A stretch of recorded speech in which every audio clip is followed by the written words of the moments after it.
Bonjour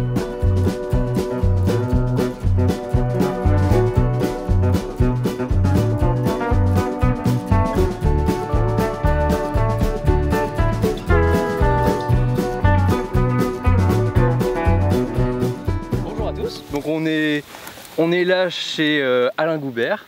Donc Alain, voilà, juste pour te situer par rapport à nous, en fait on est dans une AMAP à Rouen et tu es notre maraîcher à la MAP.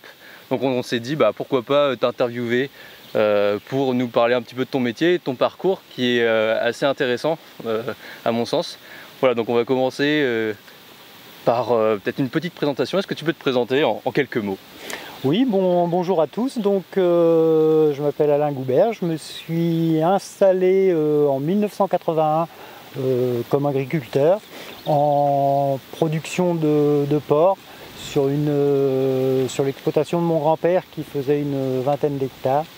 Donc, une production de type industriel. J'ai été à l'école d'agriculture et à l'époque on avait un bourrage de crâne, on peut dire ça, sur l'agriculture intensive. Et j'ai vite vu les travers de ce mode de production. Donc après 4 ans d'installation, les galères ont commencé à arriver parce que le cours du porc a chuté et j'ai eu de plus en plus de difficultés, les difficultés financières à cause de la production. Donc j'ai galéré quelques années, puis j'ai été amené à augmenter le nombre de porcs quand même, mais en aménageant un bâtiment. Et c'est en mettant des porcs sur paille que je me suis aperçu du comportement des animaux qui n'était plus du tout le même que sur caillebotis, sur béton. Et ça m'a fait beaucoup réfléchir sur les modes de production. Donc après bien des années, je me suis tourné vers la production biologique. En maraîchage. En maraîchage. Ouais. Donc en fait tu as fait quand même un gros virage à ce moment-là. Oui. Et c'est en fait le déclic, c'est de voir tes bêtes finalement souffrir un peu dans leur box. Donc on ne peut pas dire qu'elle souffrait parce que il n'y avait pas forcément de signes. C'est pas du tout le cas, loin de là. Mais elles ont quand même un meilleur comportement sur de la paille. Un porc est beaucoup plus joueur, beaucoup plus que dans du béton. Ouais, voilà. Donc, t'es resté combien de temps en tant que producteur éleveur en tout cas? Donc en tant que producteur éleveur, je suis resté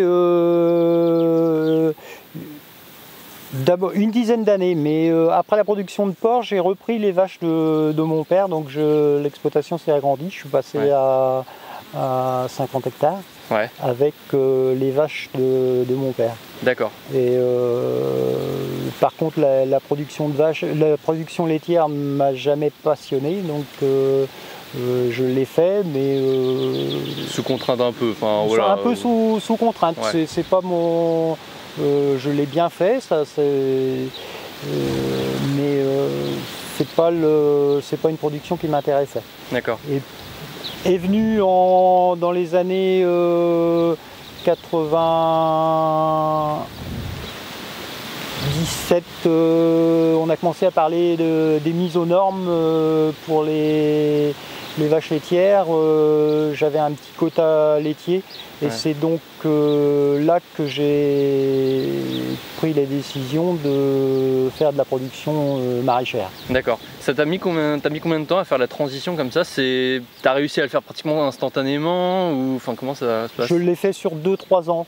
Ah ouais, 2-3 ans. Ouais. Ah oui, je voyais ça beaucoup plus... Non, long, non, en fait, et d'autant plus que la production de légumes m'a toujours intéressé. Je me demande d'ailleurs pourquoi j'ai pas commencé par là. Ah ouais, d'accord. Donc, Ok. Tu avais toujours ton potager, non? Oui, de toute façon, à l'âge de 10 ans, j'avais déjà un jardin, donc... Ouais, ça marche. Et Donc en fait, t'as toujours été dans les légumes. j'ai toujours Donc, été dans les finalement, légumes.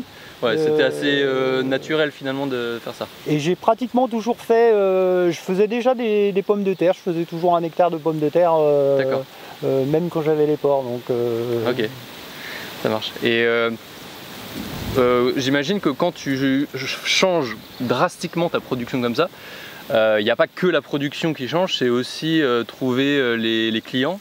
Est-ce que ça, tu as un petit peu galéré pour trouver les nouveaux clients ou ça a été de manière fluide? Est-ce que tu as été aidé ou... Non, alors le changement de production était lié aussi au fait que je voulais absolument faire de la vente directe. Ah oui. Donc j'ai commencé par chercher le moyen de distribution qui serait le plus adapté. Voilà. Puis, ouais. Donc j'avais entendu parler des AMAP qui commençaient. Donc avec un agriculteur voisin, qui avait fait une réunion.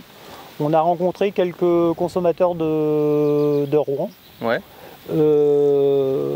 Et donc on a été à l'initiative de la première AMAP qui a ouvert à Rouen. Ah d'accord. D'accord, c'était en quelle année?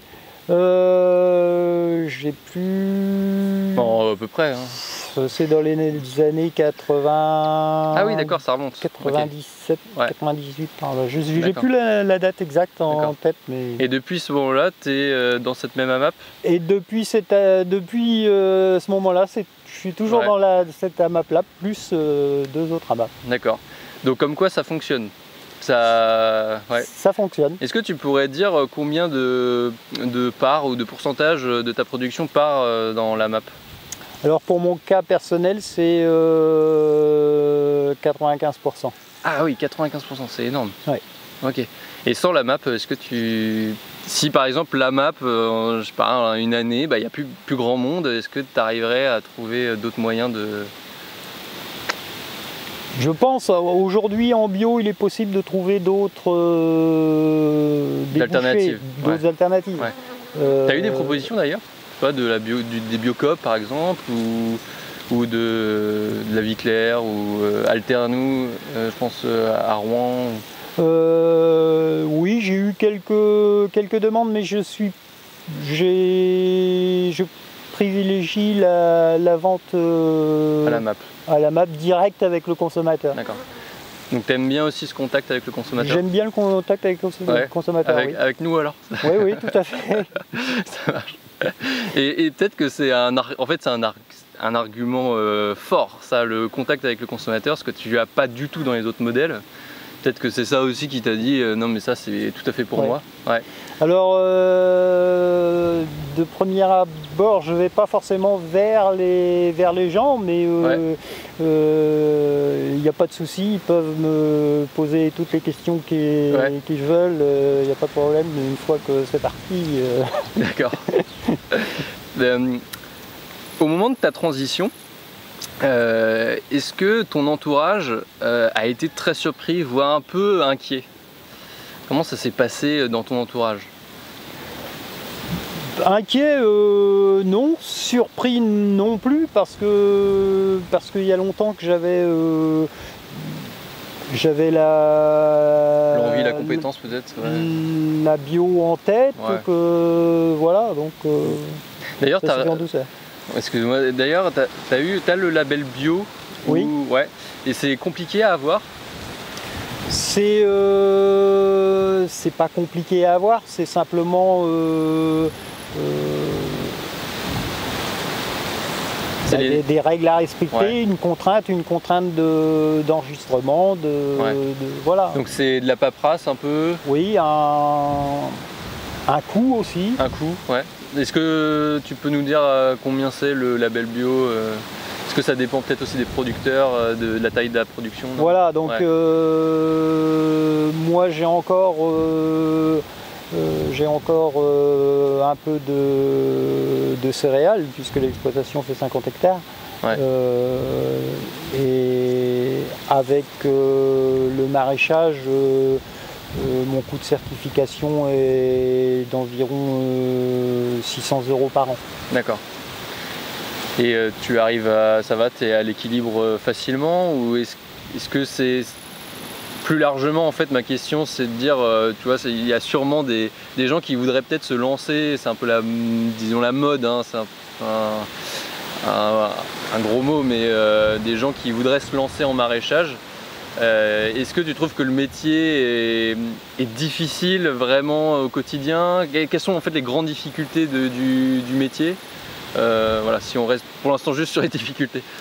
Alors la plus grande difficulté, c'est qu'on fait des heures de travail, ouais. assez importantes. Ouais. Et ce qui fait que si on gagne sa vie, c'est plus par le nombre d'heures que par la rémunération, quoi. Ouais, d'accord. Et j'imagine qu'il y a des tâches que tu fais au quotidien. De l'extérieur, on pourrait dire bah tu travailles pas, mais en fait c'est du travail, quoi. Oui. Par exemple, on t'appelle le week-end et le dimanche, ah oui, est-ce que tu peux produire ça, ou alors tu as un pépin, sur ta production, donc tu dois y répondre tout de suite. J'imagine, oui, que ça doit être... en combien d'heures t'estimes à peu près en moyenne ton travail par semaine? Bon, c'est autour de 70 heures. Ouais, d'accord. Sur l'année, c'est à peu près ça. D'accord. C'est quand tes journées de pause? T'as des journées de pause où tu dors la nuit quand même? Oui, oui. Le dimanche, j'essaye quand même d'être... Ouais. Tu coupes tout? Oui. Ok. Oui. Ça marche. Est-ce que là je parle plutôt des perspectives pour ta production. Est-ce que tu veux grossir ou changer quelque chose dans ta production? D'ailleurs, est-ce que tu peux nous dire à peu près ce que tu produis? Puis voilà, savoir qu'est-ce que tu comptes faire dans peut-être les mois à venir ou les années à venir? Grossir, c'est pas mon but. Améliorer les choses, certainement, parce qu'il y a encore ouais. beaucoup de choses à améliorer, notamment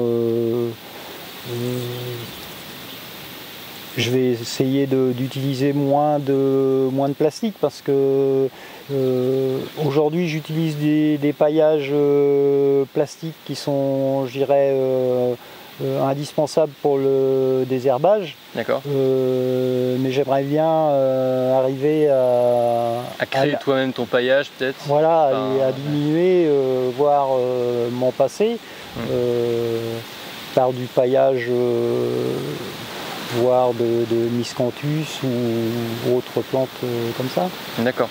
Et ça te demanderait quoi en plus? En fait, c'est encore plus de temps, ou c'est de l'argent aussi? C'est quoi la contrainte en fait? Pourquoi... Alors la contrainte, c'est le temps, parce que ça demande un peu plus de temps de mise en place. Ouais.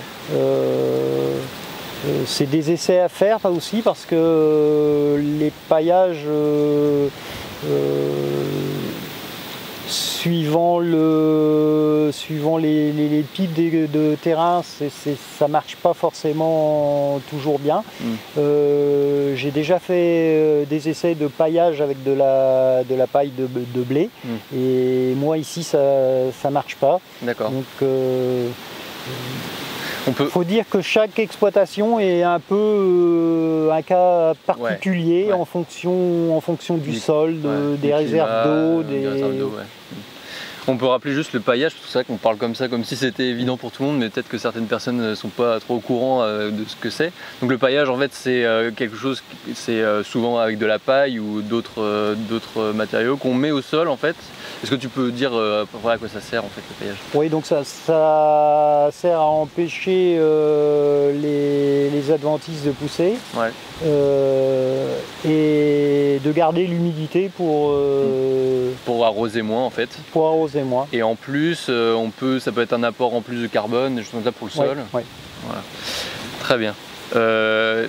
Il y a ton fils qui travaille un peu avec toi, on l'a vu tout à l'heure. Oui. Alors est-ce que lui, il te suit, il va reprendre la production ou il veut faire autre chose? Je pense qu'il va reprendre. Il est encore indécis, mais voilà.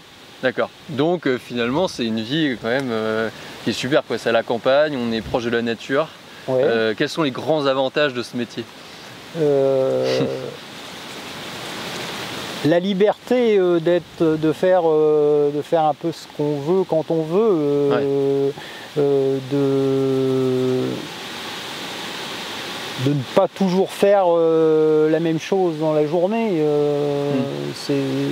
Ça varie énormément.